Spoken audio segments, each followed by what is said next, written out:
Hey, so today I was having to do a little repair on my hot tub, and I was figuring I might as well show you what's going on in case you're thinking about getting one. A couple things to consider. Um, I know I enjoy talking about my hot tub to a lot of people because it's a place where I go to relax, meditate, and just go out at night, look at the stars. Particularly like it in the winter because we get a lot more nighttime, and I particularly go to bed early, but also get up early so I can actually get out there and see the stars in the morning. So if you're interested in hot tub and some of the things that are involved with it, stick around. If not, I hope you have a great day. So hold on a minute and let me start out with the electrical to start with. So one of the main things is hooking up to electrical. How much voltage is it going to take? So I have a 230 volt AC. This is in the US, so that means that there are 220 out of phase lines coming in, and they go to two independent breakers. For this particular model, your model might have a little bit less, but they are GFCI breakers. So come to find out, GFCI breakers are extremely expensive, or what I think is expensive, because they're about $180 a piece, but they will protect you from grounding. So GFCI is grounding fault. I don't know what the C is, but it will take a very, very small cross voltage from your actual voltage to the ground, and the breaker will trip.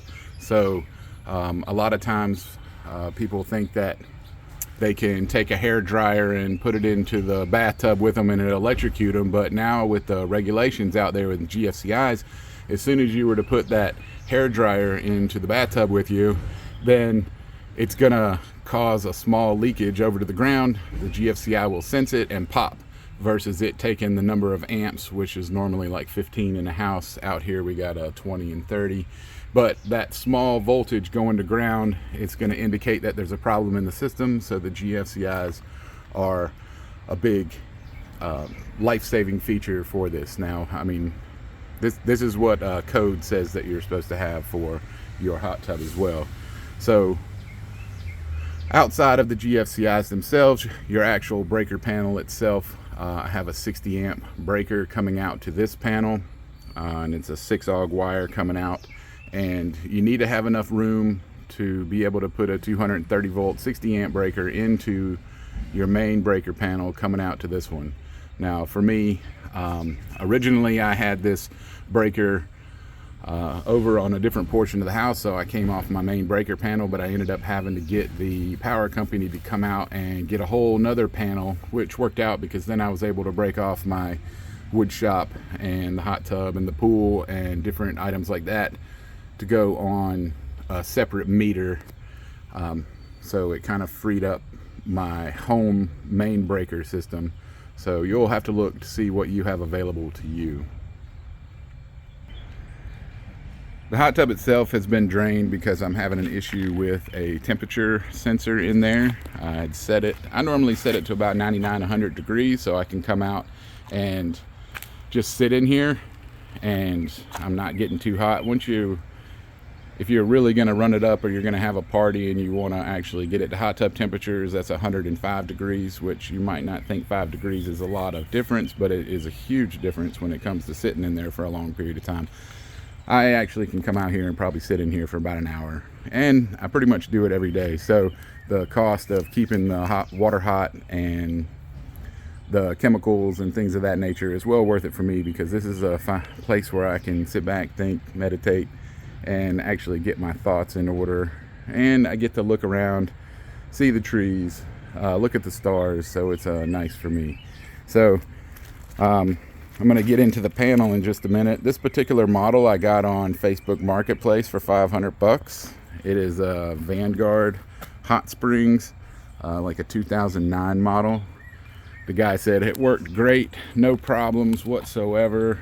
I believed him and I purchased it. Well, the one thing, if you are looking to purchase a used hot tub, then I highly would recommend, you can replace the pumps and the ozonator and different features like that, but One thing that you really want to make sure of is make sure that it doesn't leak, because fixing leakage problems in a hot tub is kind of a real pain in the butt, because there isn't a lot to work with underneath spare pipe wise.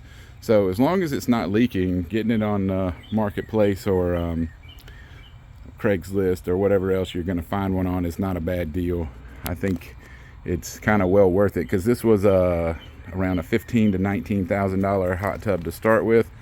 I think all in all, I probably, minus the cover, I had to purchase a new cover, less than $2,000 to get it up and running, and that's not bad. I mean, it doesn't have to be perfect, but I mean, if you're into perfect, maybe you should go get a new one. But then again, you're here looking at a video on how to repair a hot tub, or little things to look at. So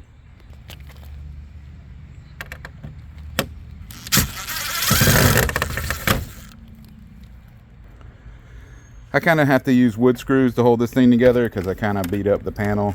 But whatever you use, the panel actually keeps critters out from underneath it, and it keeps the temperature in.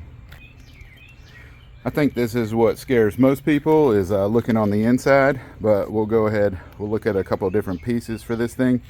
I kind of came in here and unscrewed a few things, end up breaking this panel box, breaking the screw off on the back side of it, but it's not worth buying a new one. When I originally purchased this, the main pumps had seized.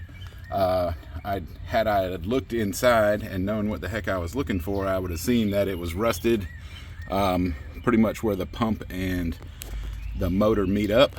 So I did have to purchase 2 new motors. This one has 2 different motors. Some of the smaller ones only have 1, and some of them have a recirc functionality to them too, so you have to figure out what you need. But they're real easy to replace, because these fittings they'll spin off. I do recommend wearing gloves, especially for the one in the back, because I ended up cutting a hand on some of the little pieces in there. But taking everything out is actually not that difficult. This one has a recirculatory pump, which is called a whisper pump. This is the one that will run all the time, and it runs the waterfall and filters the water when the hot tub is sitting there on its own. Then we have the heating element underneath. This is my second one. They do leak a little bit. You can tell that this one is pretty cheap. I probably should have purchased a better one, but hey, sometimes you get what you get. And they're about 160 bucks. The pumps right now, I think when I purchased mine, they were about $250, but I see that online they're probably about $400 now. The whisper pump probably about 170. You do have an ozone generator, and this will help clear any of the bacteria.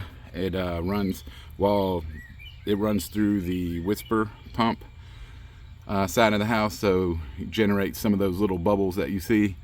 And then there's also an LED light. It spreads the LED lights on. So as long as the electronic portion inside here works, you should be good to go. That's probably the most expensive thing inside of here, but we're going to look at that in just a second. All right, this is looking at the control board itself. It looks a little crazy, but it's actually not that difficult to get in here and actually do anything, so don't let that scare you. One thing is, make sure that your AC is off at the breakers. Don't have any electricity coming in here unless you're actually trying to do electrical checks. So over here on the main side, this is where our heater is going to get its power. This is where the pumps are coming in to get their power. The pumps are coming in here, down here, and we're going to look at the diagram to see how everything is done. All right, I've been an electronics technician for quite a while, so don't let these pictures scare you. So you got to figure out what version of hot tub do you have, and then you can go off of where are the wires supposed to be connected and which version are you using. So don't let it scare you. Figure out what model you have and you'll be in business. So we can look at the model here. I have a VV, so that's what it says on there. So we'll come in, find out that we're looking at VV. So this is going to be the model and wiring diagram that I'm going to use. So not that difficult. It's kind of telling you what you have to hook up, the size of the wires, the colors. The colors don't necessarily matter, but it does help if you maintain them correctly. So one of the big things as well is grounding.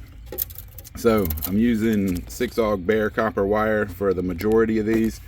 This is a 6-AUG wire that goes down to a grounding rod. It is not absolutely required because I do have ground coming from my electrical box, but I'm kind of really big on not wanting to get shocked while I'm in a hot tub or pool, so I made sure that the grounding was set up correctly. But that's pretty much what's holding the box in line right now, is these 6-AUG wires are so thick. One of them goes to each one of the pumps and one down to the heater element.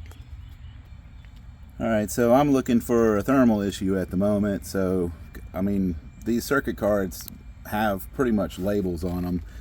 Down here it's telling you which one of the jets it's going to, which pump. And then jet number 3 is actually my whisper pump. A couple other little things, but up here it's telling me my thermal limiter, which is going over to the new cheap version of the heater element that I purchased, which I might end up just having to get a new one of those. But we're gonna check it out, follow the line, pull it out, see if there's any testing, get a multimeter on it, and see if there's something we can repair or if we're just going to end up having to replace it. So just giving you a little bit of idea what's in a hot tub. Number one thing, make sure that it doesn't leak.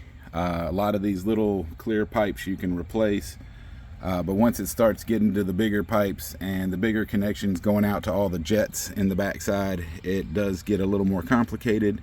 Not to say that you can't fix it, but it does become more complicated, and that kind of is going to go off of your skill level if you're capable of fixing it. So, well, let me know if you have any hot tub tips or things that you utilize, but definitely do recommend having one. It doesn't really cost as much as I thought in like daily electricity, so but that is a cost, kind of like air conditioning, that I am willing to pay, because I feel like I get my money's worth out of this thing. So at some point in time, maybe I'll buy a new one and have a radio and things of that nature, but having a radio and all that noise is going to take away from my meditation. So let me know what you think, and if you have any questions, please ask. I can see if I can't get in there and point a few things out to you. But yeah, like I said, if you have any questions, let me know, and I'll see if I can't help you out. But have a great day. Thank you.